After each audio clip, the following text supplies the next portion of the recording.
अशोकनगर थाना है जी। यहाँ मैं परसों से बैठा हूँ एफआईआर दर्ज कराने के लिए। तो जो थाना एफआईआर दर्ज नहीं कर रहा उसके दरवाजे पर बैठना मेरा लोकतांत्रिक अधिकार है और मैं वहीं जा रहा हूँ। पर थाना आपको रोकने के लिए पूरी बैरिकेडिंग की गई है, यहाँ पर सारा सब कुछ है। क्या लगता है आपको पुलिस का ये रोकना नहीं चाहिए जी, क्योंकि हमारी तो मांग थाने पर जाने की है। ये पकड़ना जी। एफआईआर दर्ज कराना काम है, मुख्यमंत्री कहते हैं कि अनिवार्य है, फिर भी एफआईआर दर्ज नहीं करी आपकी। मुख्यमंत्री जी कहते हैं कि भाई कोई भी आए, सामान्य भी व्यक्ति आ जाए तो एफआईआर दर्ज करनी चाहिए। कई बार मुख्यमंत्री जी के बयान हमने सुने हैं और सुप्रीम कोर्ट भी कई बार कह चुका है कि कोई फरियादी आए उसकी एफआईआर दर्ज करो। और 48 घंटे हो गए अभी तक अशोकनगर पुलिस एफआईआर दर्ज नहीं कर रही। आप एक सांसद हैं, एक सांसद की एफआईआर दर्ज नहीं हुई तो आम आदमी का क्या होता होगा? आप क्या सोचते हैं? सांसद ही नहीं, प्रतिपक्ष के नेता भी यहाँ आकर कह गए, राजेंद्र राठौड़ जी, और हमारे कल पार्टी के अध्यक्ष जी आए थे वो भी कह गए। और कल तीसरा घोटाला खोला है 66,000 करोड़ का, तो तीनों की एफआईआर दर्ज करानी है। और अब क्या लगता है क्योंकि बैरिकेडिंग कर दी है, आप क्या फिर भी आप बैठेंगे धरने पर? बाहर क्या है, ये क्या रुक रहने वाला? हम बात करते हैं थानेदार जी से। थानेदार जी कहाँ? थानेदार जी कहाँ?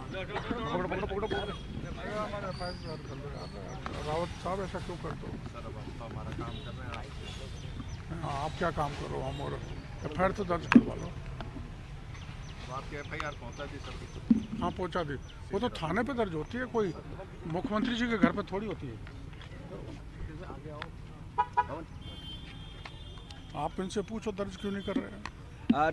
क्या मामला है, क्यों नहीं दर्ज कर रहे एफआईआर? परिवार दर्ज कर लिया है, सीनियर अफसरों के पास जांच के लिए भिजवा दिया है। अच्छा, परिवार दर्ज किया है, पर मुख्यमंत्री तो हमेशा कहते हैं कि जो भी थाने पर परिवादी आएगा उसकी एफआईआर अनिवार्य है दर्ज करना। अगर दर्ज नहीं करते तो संबंधित थाना अधिकारी के खिलाफ कार्रवाई होगी, क्या कहना है? प्रथम दृष्टा एसीबी संबंधित मामले इसलिए वहाँ भिजवाए जाने के लिए भिजवाए। अच्छा, एसीबी के लिए ना एसीबी का मामला नहीं है। जिसने फॉर्ज फेक फैब्रिकेटेड डॉक्यूमेंट देकर एयरकॉन लिमिटेड का लेटर पैड पर 900 करोड़ के काम ले लिए, वो तो इनका बनता है। चलो दूसरा आरटीपीपी एक्ट का वायलेशन हुआ है तो आप एसीबी को भेज दो, तो उसको भी एसीबी को नहीं भेज रहे साहब, आप उसको एसीबी को भिजवा दो। देखिए सीनियर अफसरों के पास में वहाँ से चला जाएगा। हम उसकी कॉपी दे दो तो कॉपी उपलब्ध करा देंगे आप। लाओ करा दो, करा देंगे। राव साहब ऐसा मत करो, तो कॉपी दे दो अगर एसीबी को गया है तो। भाई मैं हमारे सीनियर पर फरियादों को कॉपी दी जाती है साहब, ये प्रावधान है थाने का कि फरियादी को एफआईआर की कॉपी दी जाती है। कॉपी भी नहीं, जब भी परिवार देते हैं परिवादी कॉपी भी दी जाती है। आपने रिसिप्ट दे दी हमने साहब को। रिसिप्ट दे दी परिवार की? जी नहीं ना, तो नहीं दे दी, वकील साहब को दे दी, इनके वकील जो है जो परिवादी थे उनको। अच्छा, अब कहना क्या आप क्यों आखिरकार परिवार दर्ज करते हैं? कई बार एफआईआर भी सीधी दर्ज कर लेते हैं, तो क्यों नहीं दर्ज पा रही है? एसीबी संबंधित मामला इसलिए भिजवाने के लिए। केवल एसीबी संबंधित है, नहीं, पर डॉक्टर साहब कह रहे हैं कि इसमें 468 467 का जो मामला बन रहा है जांच हो जाएगी, अगर हमारे संबंधित वापस आएगा हम दर्ज कर लेंगे। तो आप जा रहे हैं क्या सर, अंदर जाएंगे? ये घुमाने हो गया, लटकाने हो गया, अटकाने हो गया, ये कह रहे हैं कि एसीबी को भेजेंगे, फिर हमारे से संबंधित होती कि हमारे पास आ जाएगी। फिर से बैठ रहे हैं सर धरने पे आप? तो बैठना ही है थाने के सामने। ठीक है सर। तो जाना तो शर्मा जी तो मैं अकेला ही हूँ। क्या हम भी तो आपके साथ आपके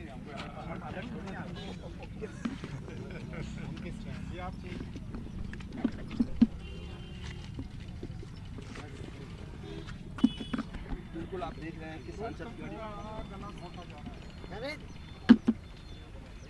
और इसलिए कर रहे हैं कि सत्ताधारी दल के इसमें मंत्री, कई एमएलए, कई बड़े अधिकारी ये तस्वीर आप देखिए, इस भ्रष्टाचार में इन्वॉल्व हैं, पुलिस के बीच में और ये सांसद मेरे पीछे खड़े हैं। इसलिए मुकदमा इनका दर्ज कहना है। है कि जाने दिया जाए, पुलिस का कहना है कि ये सवाल ही है स्टूडियो से कि आप अंदर जाएंगे।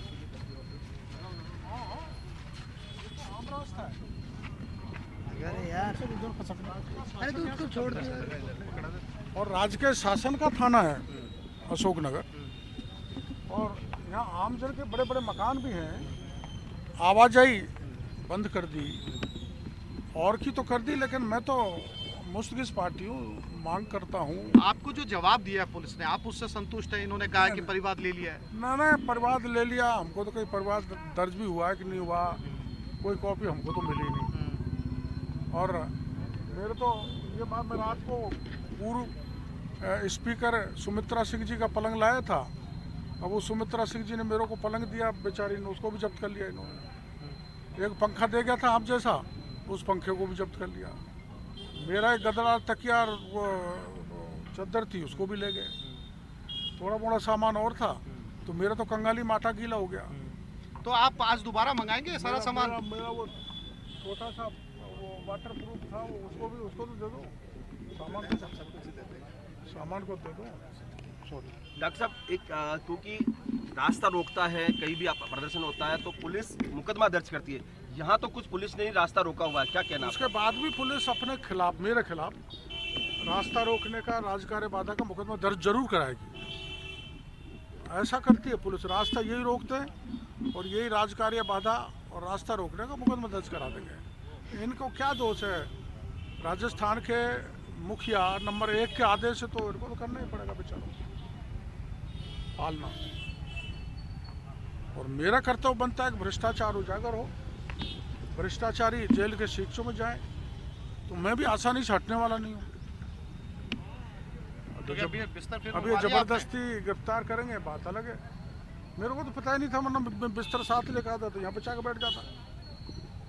ये है, क्योंकि अगर जबरदस्ती गिरफ्तारी होती है तो एक सांसद के अधिकारों का हनन है, प्रिविलेज मौसम बनता है, तो वहाँ क्या संसद में आप इसको लेकर कार्रवाई करेंगे?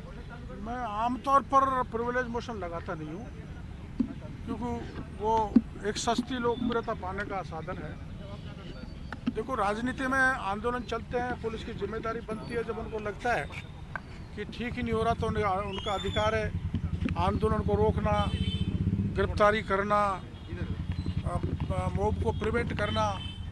और उसमें झड़प भी हो जाती है, पुलिस मार पिटाई भी कर देती है। मेरे कपड़े फाड़ दिए थे सामोद थाने पर और मेरे को नग्न प्राय कर दिया था। फिर भी मैंने तो उनके खिलाफ कोई मुकदमा दर्ज किया, क्योंकि यहाँ तो फूल थोड़े बरसते हैं, तो पत्थर या लाठी बरसेंगी। मीणा साहब, क्या आगे का क्या रहेगा? अजी मेरा क्या है कि 48 घंटे हो गए। आप सबको पता है कि 2 प्रकरण, एक प्रकरण तो ये है कि 2 फर्मों ने इरकॉन इंटरनेशनल लिमिटेड के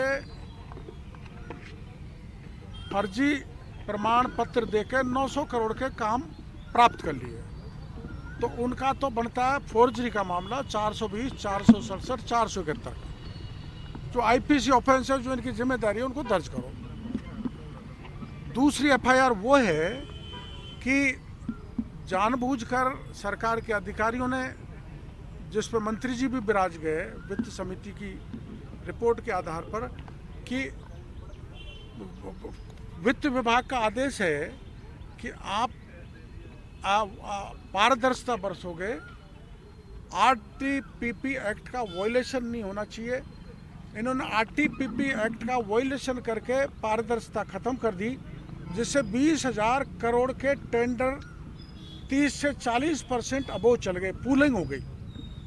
तो ये मैं ये भी वैसे तो आईपीसी का ऑफेंस है, आरटीपीपी एक्ट को दर्ज करना चाहिए, पर नहीं कर रहे हैं। तो उसको एसीबी को भेज दे भले ही, और एसीबी को जो भेजा है वो कॉपी हमें दे दें। और पहला फॉर्जरी का मुकदमा दर्ज करने का तो इनको ही करना चाहिए।